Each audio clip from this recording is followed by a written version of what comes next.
is in a state of almost permanent revolution, Monticello. No sooner have I completed it than I was to tear it down and start again. I want to build a new portico, triangular pediment on 4 great pillars. Is it not magnificent, John? Yeah, very nice. But it is not to be as yet. When duty calls. We feared for your safety in Paris, Thomas. The papers are still full of the most alarming reports. Yeah, the Bastille commander's head carried through the streets on a pike. One officer hanged from a lamppost, another one cut to pieces, his heart torn from his body and brandished out the window of the Hotel de Ville. Cannot expect a people so long oppressed to be transported from despotism to liberty on a feather bed. I believe the violence will end soon enough, as it has here. But should everything be pulled down, what shall be put in its place? Given the entrenched divisions within French society which you witnessed, I believe the most we can achieve is a monarchy limited in its power to act by a parliament on the British model. And that is what I told the Marquis de Lafayette.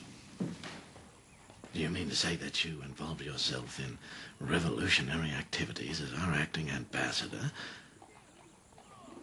Lafayette sought my advice on the drafting of a Declaration of the Rights of Man, and I was happy to oblige, yes.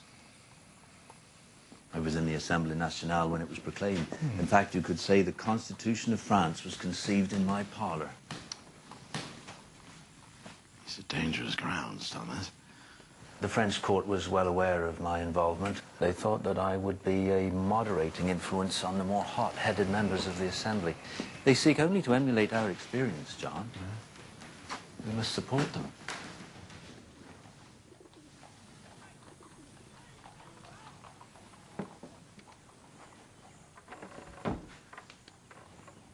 Well, I am not as sanguine as you about the prospects of France.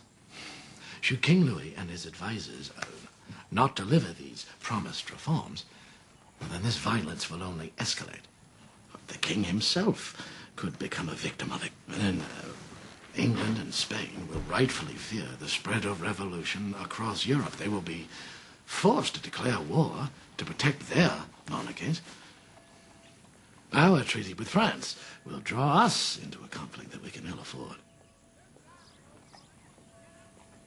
France is in the throes of a violent birth. We should rejoice. We should rejoice, John. And is that the advice you are giving the president? We should rejoice.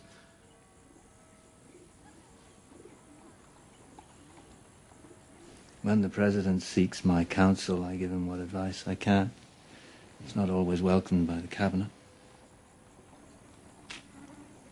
Well, I would know nothing about that. No. No.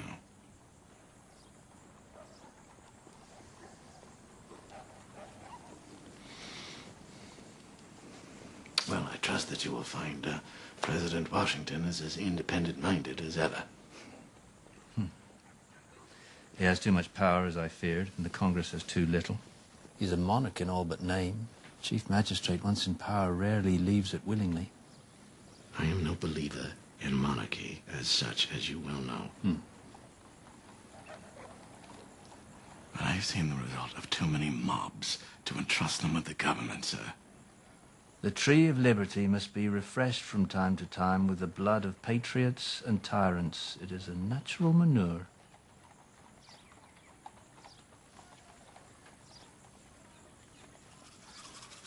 You must be careful, John. I find him much changed.